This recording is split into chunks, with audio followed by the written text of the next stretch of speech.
para sa ato coding exercise. Yes.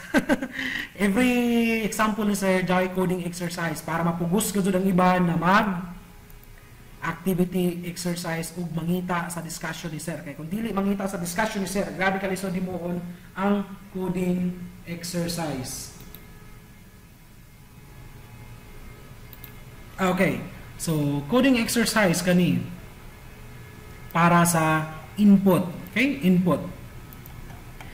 Instructions. Write a program that prints the number of character. Uy, marag nahimo na nako ini sa previous na kuan. Okay?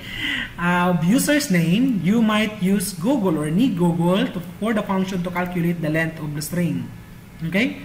Warning, your program should look for different inputs. Example, mga name nan mga tao. Example, tag-enter na ako akong name. Ang output niya should be ang kung pila ka buo characters ang jaon sa ako name.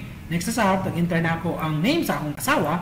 Tag-output ra sab niya ang number of characters na jaon sa pangalan ng akong asawa. So ingani ang final output na ako expected. So for the example is si Angela. Tag-enter niya sa Angela, magawas ang number of characters sa ija name. Okay? So, that is para sa input na activity.